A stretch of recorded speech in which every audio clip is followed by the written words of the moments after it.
Good morning বন্ধুরা, বিএনডিএন ব্লগসে তোমাদের সকলকে ওয়েলকাম জানিয়ে শুরু করছি আবার একটি নতুন ব্লগ। এখন বাজে ঘড়িতে সকাল 7টা, আর এখন থেকে তোমাদের সাথে নিয়ে ব্লগটি শুরু করছি। সকালবেলা উঠে প্রথমে বাসি জামা কাপড়গুলো ছেড়ে চলে এলাম পেছনে ব্যালকনিতে। এসে দিয়ে দিচ্ছি একটু আমি জল। আর আমার এই ছানাপোনাগুলো না বেশ শুকনো শুকনো লাগছে, তো ভাবলাম সকালবেলা উঠেই আগে জলটা দিয়ে নিই। তারপরে ঘরের ভিতরে গিয়ে দেখি আরও যে বাদ বাকি ছানাপোনাগুলো আছে ওগুলোও যেমন কেমন হয়ে যাচ্ছে। তো আগের দিন দেখেছিলাম যে মাটিগুলো যেমন একদম ছড়িয়ে গেছে, তো ভাবলাম আজকে একটু মাটিগুলোকে খুঁড়ে গোড়ার দিকে বেশ চেপে চেপে দেবো দেবো, দেখতেও বেশ ভালো লাগবে আর ওগুলো বেশ তাজাপোক্ত হয়ে উঠবে।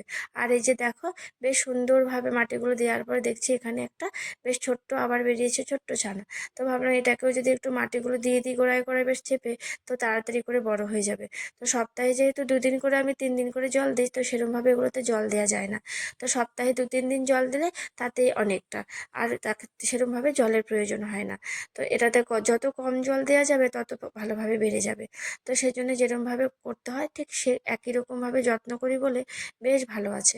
তো এই যে দেখো, ভেজা ন্যাকড়া দিয়ে একটু এগুলো মুছে দিলাম, তো বেশ তাজা তাজা দেখতে মনে হবে, বেশ চকচক করবে। তো এরকমভাবেই আমি ওই সব কিছুই যত্ন করে রাখি। তো আজকে ভাবলাম সকাল সকাল উঠে এই ছানাপোনাগুলোকে যত্ন করে তারপরে সংসারের কাজে হাত দেব। তো যাই হোক, এগুলোকে একটু সময় দিলে বেশ সুন্দরভাবে পরিষ্কার পরিচ্ছন্ন হয়ে থাকে, তারাও যেন বেশ বেশ মানে হাসি খুশিতে থাকে। তো এই হলো ব্যাপার। এই যে দেখো, আর এই যে পাপোশটা, একটা গ্রাসের পাপোশ, এটা অ্যাকচুয়ালি পাপোশ, সেটা যদিও আমি পাপোশ হিসাবে ব্যবহার করি না। তো এখানে রেখেছি টবটার মধ্যে, দেখতে বেশ ভালো লাগবে সেই জন্য এই টবের নিচে রেখে দিয়েছি। উপরটাও সবুজ, নিচটাও সবুজ, বেশ সবুজে যেন চোখটা জুড়িয়ে যায়। তো সেই জন্য এভাবে দরজার সামনে রেখে দিয়েছি, ঘরে ঢুকতেই যেন নজর পড়ে, তো বেশ ভালো লাগে। তো এবারে এখানে একটু মুছে পরিষ্কার করে দিলাম, আর 1 দিন 2 দিন বাদে বাদে যদি এবার হাত দিয়ে এরম করে দিই তাহলে বেশ তাজাভুক্ত হয়ে থাকে। তো সেই জন্য এভাবে মাঝে মধ্যে একটু হাত দিয়ে ছড়িয়ে ছড়িয়ে ছড়িয়ে বেশ মানে ছড়িয়ে মুছে রেখে দিই। আর এইভাবে এবারে টবটাকে এর উপরে বসিয়ে দেবো। তো দেখো, খুব সুন্দরভাবে হয়ে গেল। আর এবারে একটু গোড়ার দিকটা একটু জল দিয়ে দেবো। তো বেশি একটা জল দেবো না, আর উপর থেকে একটু নিচ দিকে জল দিয়ে দিচ্ছি। তো তাহলে দেখো, খুব সুন্দরভাবে জল দেওয়ার সাথে সাথে যেন একদম হেসে উঠেছে। তো এতটা ভালো লাগছে। আর এদিকে এই গাছটার মধ্যেও আমি 2-1 দিন পর পরে যে প্লেটের মধ্যে জলটা দিয়ে রাখি, যখনই দেখি জলটা টেনে গেছে আবার জল দিয়ে দিই। আর এই দিকটা দেখো, এই দিকটা হয়ে এই গাছ, এটা দেখো, এটাও বেশ সুন্দরভাবে আস্তে আস্তে বড় হচ্ছে। তো এটা সব যত্নের উপরে, যেমনভাবে আমি এগুলোকে যত্ন করব ঠিক তারাও সেভাবেই বেড়ে উঠবে। তো একটা বাচ্চাকে যেরকমভাবে যত্ন করা হয়, ঠিক এদেরকেও যদি ওভাবে যত্ন করা হয়, ওরাও ঠিকঠাকভাবে বেড়ে ওঠে। তো দেখো, এই যে বারান্দার মধ্যে এই যে মানে জানলার ধারে এটাও রেখেছি, এটাও তো জল দিলাম। এবার এগুলোকে দিয়ে এবারে চলে যাব ঘরে। বাবা, আমার দিকে তাকিয়ে বলো, বলো গুড মর্নিং, বলো গুড মর্নিং। তো এইদিকে ঘরে এসে দেখি ছেলে বড় বড় চোখ করে তাকিয়ে আছে, তো ছেলেকে বললাম গুড মর্নিং, ছেলে বেশ সুন্দরভাবে আমাকে বললো গুড মর্নিং। তো বেশ হাসি মুখে সে উঠেছে দিনটা, যদিও আমারও আজকে ভালো যাবে তারও ভালো যাবে, কারণ যদিও সে হাসি মুখে ওঠে, তো এরমভাবে কি বলতো, ওই যে পুরস্কার আমাকে টেনে তুলতে হয়। আজ আবার টেনে তুলতে হয়নি, এসে দেখি বেশ বড় বড় চোখ করে সে শুয়ে আছে। তো যাই হোক, তুলে দিলাম, তুলে দেওয়ার পরে সে মাম্মু মাম্মু দিদিভাই দিদিভাই করে চলে গেল। তো দিদি আর মাম্মুর কাছে সে চলে গেল। এদিকে মাকে বললাম তুমি একটু ধরো, আমি বাসি বিছানাটা এ পাকে তুলে নিই।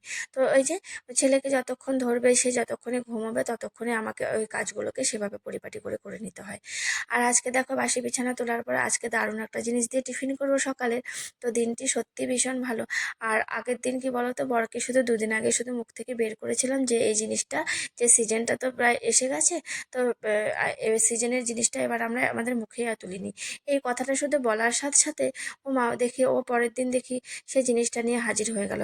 ফোন করে মেয়েকে বলছে যে দেখ, তোর মায়ের জন্য একটা দারুণ জিনিস নিয়েছি, তোর মা যেটা বলেছিল তোর মার আজকে মুখে বেশ হাসি ফুটবে। তো সেটা শুনে আমি ভাবলাম কী বা জিনিস এমন নিয়ে এসছে। তারপরে সে কী করলো, ওই সাথে সাথে নিয়ে ওই সেদিন আবার তাড়াতাড়ি চলে এলো। রাত্রিবেলা নিয়ে এসে আমাকে বলছে দেখ তোর মায়ের জন্য কি নিয়ে এলাম, মেয়েকে বলছে। তো দেখে সত্যি ভীষণ ভালো লাগলো। তো আজকের এই সিজনের এই কাঁঠাল দিয়ে আমরা আজকে সকালের টিফিনটা করব। যদিও আমাদের কাঁঠালটা না, আমাদের ঘরে সবাই আমরা বেশ ভালোবাসি। তো জানি না ছেলে কতটা ভালোবাসবে। তো মেয়েও ভালোই মানে ভালো খায়, আর আমিও বেশ ভালো লাগে আমার এই, আর সিজনের যে কোনো ফলই যেন বেশ আমার মানে বেশ ভালোই লাগে আর কি। আর যে কোনো সময় দেখবে সিজনে যে ফলটা নতুনভাবে যখন নতুন নতুন অবস্থায় ঘরে আসে, সত্যি এতটা মনটা ভালো লাগে, সবারই মন যেন খুশি হয়ে যায় আমাদের। আর এইবারে কি বলতো, ভাবলাম ওর বাবা এসে এটাকে মানে ছাড়াবে। তো আমি আবার কি বলতো, কাঁঠালটা সেরকমভাবে ছাড়াতে পারি না, তবু ওই হাতে তেল মেখে মানে ছাড়াতে পারি, কি বলতো ছাড়াতেই পারি, কিন্তু যে আঠাটা হাতে লাগবে বলে সেই ভয়ে ওই ছাড়াই না। তো সেই জন্য কি বলতো, তেলটাকে মা বললো একটু তেল বেশি করে মেখে না, তাহলে আর আঠাটা লাগবে না। আর মাই যদিও ছাড়ায়, যেহেতু মার একাদশী, তো ওই গোপালের জন্য একটু ক্ষীর করবে, তো সেই জন্য আর ওই কি বলতো মাকে আর বলিনি। তো আমি নিজে থেকে ছাড়িয়ে নিলাম। তো মা বলছে একটু তেল বেশি করে মাখিয়ে নাও, ছাড়িয়ে দিচ্ছি। তো মা তো খাবে না, কারণ পরে খাবে, একাদশী গোপালকে না দিয়ে খাবে না। তো সেই জন্য আমরাই আজকে খাবো, বললো মুড়ি দিচ্ছে, মুড়ি দিয়ে খেয়ে নাও, সকালে টিফিনটা আজকে আমরা কাঁঠাল দিয়ে করব। তো দেখো খুব সুন্দরভাবে, আর রোয়াগুলো দেখো খুব সুন্দর জানো। আর তো ভাবলাম ভেতরটাই যে কেমন হবে, যেহেতু বাজারের কেনা জিনিস, তো সে তো জানি না ভেতরটা কেমন হয়। নিজের গাছের হলে তো সে তো মানে চেনাই যায় যে গাছের কাঁঠাল হয়তো ভালো হবে কি খারাপ হবে, কিন্তু এটা যেহেতু বাজারের জিনিস, তো সেভাবে ভাবলাম যে এতটা যে ভালো হবে ভাবতে পারিনি।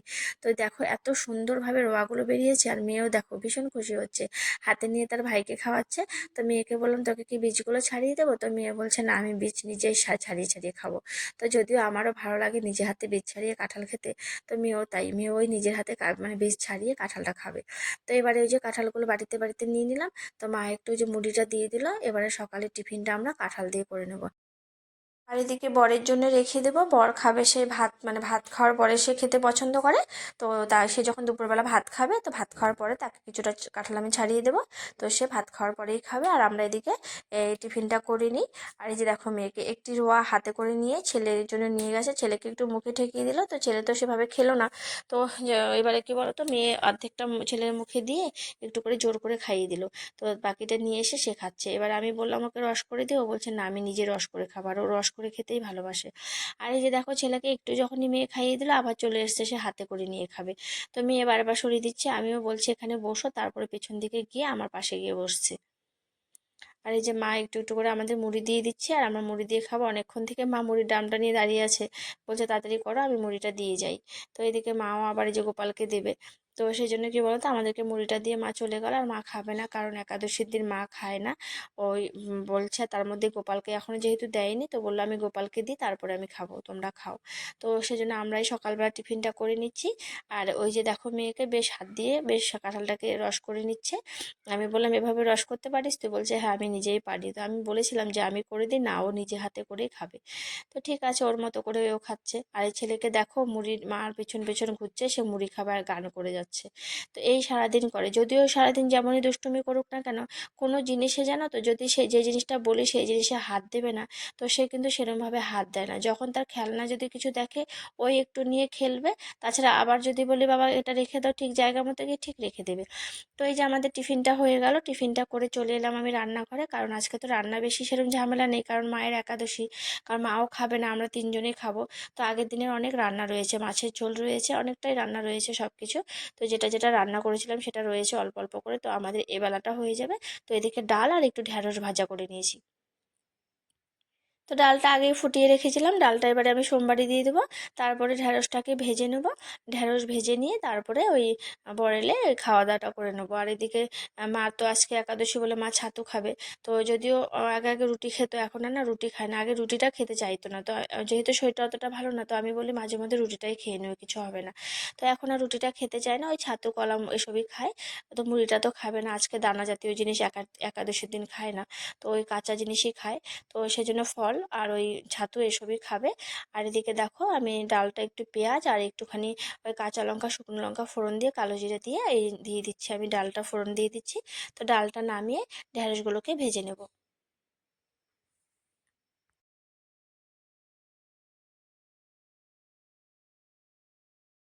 তো যাই রান্না করি না কেন আমাদের না রোজই ডালটা লাগবেই, কারণ আমার বর আবার আমার মেয়ে এই দুজনে ডাল খেতে ভীষণ পছন্দ করে। আমার আর মার আর অতটা ডাল দরকার হয় না, আমরা শুকনো শুকনো খেতেই পছন্দ করি। আর আমার মেয়ের আর বরের না রোজ ডাল লাগে। তো যেটাই রান্না করি না কেন ডালটা আমাদের একদম লাগবেই, সেটা কমন। আর এই যে দেখো ডালটা নামিয়ে এদিকে আমি ঢেঁড়সটাকে ভেজে নেব। তো ঢেঁড়সটাও না একটু করে ওই তেল দিয়ে একটু পেঁয়াজ আর কাঁচা লঙ্কা দিয়ে ভাজবো। তো ছোটো ছোটো করে কেটে নিয়েছি। এবারে ওই এই বেলারই রান্না হবে শুধু, আর রাতের জন্য আলাদা করে রান্না করতে হবে। তো এবেলা শুধু ঢেঁড়স আর ডালটা করে নিলাম, আর আগের দিনের তরকারি দিয়ে খাওয়া হয়ে যাবে।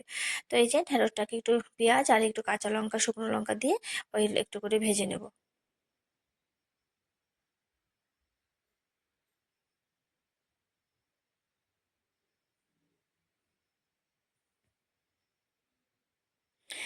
তো এখানে ভিডিওটি শেষ করছি। এই যে আমরা খেতে বসে পড়েছি, খাওয়া শুরু করলাম। তো খেতে খেতে ভিডিওটা তোমাদের সাথে শেষ করছি। তো সবাই সুস্থ থেকো, ভালো থেকো, আর আমার চ্যানেলটিকে সাবস্ক্রাইব করে আমার পাশে থেকো। তো থ্যাঙ্কস ফর ওয়াচিং, টাটা।